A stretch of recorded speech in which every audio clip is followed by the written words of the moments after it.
అటు అగ్రరాజ్యం అమెరికాతో ట్రేడ్ డీల్, ఇటు గల్ఫ్ కూటమితో వాణిజ్య ఒప్పందం. వికసిత్ భారత్ దిశగా మోడీ సర్కార్ అడుగులు వేస్తోంది. అందుకు తగ్గట్లుగానే వ్యూహ రచన కూడా చేస్తోంది. ఎగ్జాక్ట్లీ. తాజాగా 6 గల్ఫ్ దేశాల కూటమి జీసీసీతో ఇండియా కీలక ఒప్పందాలు చేసుకుంది. గల్ఫ్ కార్పొరేషన్ కౌన్సిల్ డీల్స్తో ఆర్థిక సంబంధాలు సరికొత్త శిఖరానికి చేరుకున్నాయి. 5000 ఏళ్లుగా కొనసాగుతున్నటువంటి వాణిజ్య బంధం మరింత బలోపేతం కాబోతోంది. 2 ప్రాంతాల మధ్య వస్తువులు, సేవల రాకపోకలు పెరగనున్నాయి.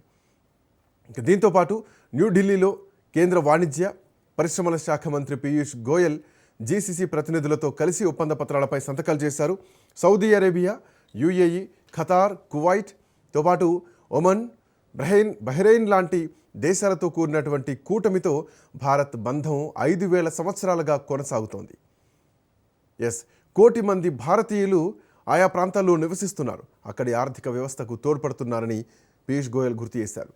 ఇప్పటికే 2024-25 ఆర్థిక సంవత్సరంలో భారత్ జీసీసీ ద్వైపాక్షిక వాణిజ్యం $179 బిలియన్ చేరుకుంది. ఇందులో యుఏఈ ఇండియాకు 3వ అతిపెద్ద వాణిజ్య భాగస్వామి. సౌదీ అరేబియా 5వ స్థానంలో ఉంది. ప్రపంచ ఆర్థిక అనిశ్చితి సమయంలో భారత్తో ఒప్పందం సానుకూల సంకేతమన్నారు జీసీసీ చీఫ్ రాజా అల్ మర్జుకి. వాస్తవానికి ప్రపంచంలోనే అతిపెద్ద ఆహార ధాన్యాల ఉత్పత్తిదారుగా ఇండియా ఉంది. మరోవైపు గల్ఫ్ దేశాలు చమురు, సహజవాయు ఎగుమతులకు ప్రధానమైనటువంటి కేంద్రాలుగా ఉన్నాయి. స్వేచ్ఛా వాణిజ్య ఒప్పందం వల్ల భారత్కు ఇంధన భద్రత లభిస్తే గల్ఫ్ దేశాలకు ఆహార భద్రత చేకూరబోతోంది. టారిఫ్ రహిత అడ్డంకులు తొలగిపోవడంతో భారతీయ ఎగుమతులకు భారీగా డిమాండ్ ఏర్పడేటువంటి అవకాశం ఉంది.